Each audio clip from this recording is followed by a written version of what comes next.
ಕನ್ನಡ ನಾಡಿನಲ್ಲಿ ಕ್ರಿಕೆಟ್ ಪ್ರೇಮಿಗಳ ಸಂಖ್ಯೆಯೇನೂ ಕಡಿಮೆ ಇಲ್ಲ. ಅದರಲ್ಲೂ ಆರ್ಸಿಬಿ ಅಂದ್ರೆ ಹೃದಯದಲ್ಲಿ ಇಟ್ಟುಕೊಂಡು ಪೂಜೆ ಮಾಡೋ ಹುಚ್ಚು ಅಭಿಮಾನಿಗಳು ಇದ್ದಾರೆ. ಅಷ್ಟೇ ಶತ್ರುಗಳು ಕೂಡ ಇದ್ದಾರೆ. ಕಪ್ ಗೆಲ್ಲಲೇಬೇಕೆಂಬ ಸಾಹಸದಲ್ಲಿ ಕೊನೆಗೂ ಈ ಬಾರಿ ಗೆದ್ದು ಬೀಗಿದ ಆರ್ಸಿಬಿ ಈ ಸಲ ಕಪ್ ನಮ್ದೇ ಆಯ್ತು ಅಂತ ಇತಿಹಾಸ ಕೂಡ ಸೃಷ್ಟಿ ಮಾಡಿದರು. ಆದರೆ ಇದೇ ಸಂತಸ ಇದೀಗ ಕರುನಾಡಿಗೆ 11 ಜನರ ಬಲೆ ಪಡೆದು ಸೂತಕದ ವಾತಾವರಣ ಸೃಷ್ಟಿ ಮಾಡಿದೆ.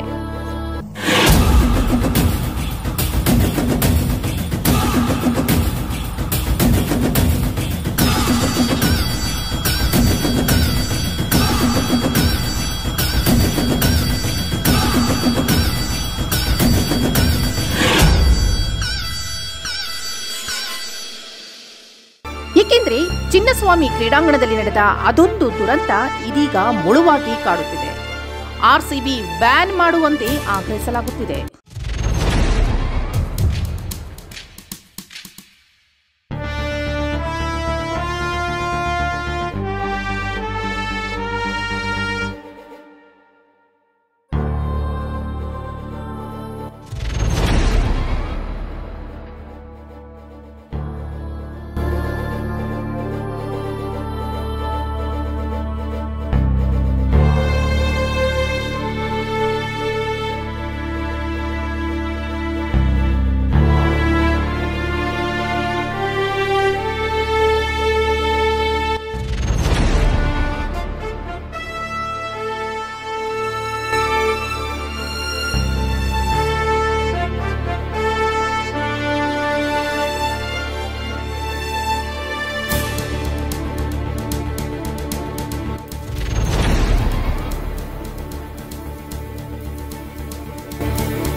ಹೌದು, ನಮ್ಮ ಬೆಂಗಳೂರು ತಂಡ ಆರ್ಸಿಬಿ ಕಪ್ ಗೆದ್ದಿರುವುದು ಶತ್ರುಗಳಿಗೆ ತಡೆಯಲು ಸಾಧ್ಯವಾಗುತ್ತಿಲ್ಲ.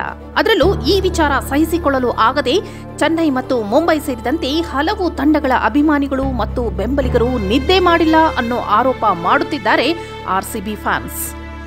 ಇಂತಹ ಸಮಯದಲ್ಲಿ ಚಿನ್ನಸ್ವಾಮಿ ಕ್ರೀಡಾಂಗಣ ಬಳಿ 11 ಆರ್ಸಿಬಿ ಅಭಿಮಾನಿಗಳು ಜೀವ ಬಿಟ್ಟಿರುವ ವಿಚಾರವನ್ನ ಮುಂದಿಟ್ಟುಕೊಂಡು 5 ವರ್ಷ ಆರ್ಸಿಬಿ ಬೆಂಗಳೂರು ತಂಡವನ್ನ ಬ್ಯಾನ್ ಮಾಡುವಂತೆ ಬಿಸಿಸಿಐಗೆ ಆಗ್ರಹ ಮಾಡುತ್ತಿದ್ದಾರೆ ಆರ್ಸಿಬಿ ಹೇಟರ್ಸ್. ಅದರಲ್ಲೂ ಸೋಷಿಯಲ್ ಮೀಡಿಯಾ ಮೂಲಕ ಆರ್ಸಿಬಿ ಶತ್ರುಗಳು ಕ್ಯಾಂಪೇನ್ ಮಾಡಿ 5 ವರ್ಷ ಆರ್ಸಿಬಿ ಬೆಂಗಳೂರು ತಂಡವನ್ನ ಬ್ಯಾನ್ ಮಾಡುವಂತೆ ಬಿಸಿಸಿಐ ಮೇಲೆ ಒತ್ತಡ ಹೇರುವ ಪ್ರಯತ್ನ ನಡೆದಿದೆ ಅಂತ ಮಾತುಗಳು ಇದೀಗ ಟಾಕ್ ಆಫ್ ಟೌನ್ ಆಗಿದೆ. ಏಕೆಂದ್ರೆ ಆರ್ಸಿಬಿ ವಿರುದ್ಧ ಕುತಂತ್ರ ಮಾಡುತ್ತಿರುವ ಶತ್ರುಗಳಿಗೆ ಬೆಂಗಳೂರು ತಂಡದ ಫ್ಯಾನ್ಸ್ ಕೂಡ ಸರಿಯಾಗಿ ತಿರುಗೇಟು ನೀಡುತ್ತಿದ್ದಾರೆ. ನಮ್ಮ ಬೆಂಗಳೂರು ತಂಡ ಆರ್ಸಿಬಿ ಬ್ಯಾನ್ ಆಗಬೇಕು ಅಂತ ಹೇಳಿ ಸೋಷಿಯಲ್ ಮೀಡಿಯಾದಲ್ಲಿ ಬಾಯಿಗೆ ಬಂದ ರೀತಿ ಮಾತನಾಡುತ್ತಿರುವ ಚೆನ್ನೈ ಮತ್ತು ಮುಂಬೈ ಅಭಿಮಾನಿಗಳಿಗೆ ಈಗ ಆರ್ಸಿಬಿ ಅಭಿಮಾನಿಗಳು ಕೂಡ ಸರಿಯಾಗಿ ತಿರುಗೇಟು ನೀಡುತ್ತಿದ್ದಾರೆ. ಅಲ್ಲದೆ ನಿಮ್ಮ ಕೆಲಸ ನೀವು ನೋಡಿಕೊಂಡ್ರೆ ಸರಿ, ನಾವು ನಿಮ್ಮ ರೀತಿ ಕಳ್ಳಾಟ ಆಡಿಲ್ಲ ಅಂತ ಆರ್ಸಿಬಿ ಅಭಿಮಾನಿಗಳು ಚೆನ್ನೈ ತಂಡದ ಬೆಂಬಲಿಗರಿಗೆ ಎಚ್ಚರಿಕೆ ನೀಡುತ್ತಿದ್ದಾರೆ.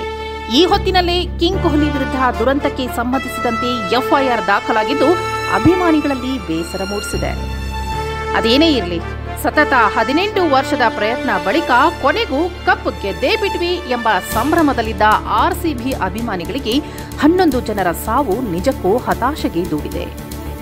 ಇತ್ತ ಏಟರ್ಸ್ ಸಿಕ್ಕಿದ್ದೇ ಚಾನ್ಸು ಎಂಬಂತೆ ಆರ್ಸಿಬಿ ವಿರುದ್ಧ ಸೇಡಿಗೆ ನಿಂತಿದೆ. 2 ತಂಡದ ಅಭಿಮಾನಿಗಳ ಸೋಷಿಯಲ್ ವಾರ್ ಎಲ್ಲಿಗೆ ಬಂದು ನಿಲ್ಲುತ್ತೋ ಕಾದು ನೋಡೋಣ.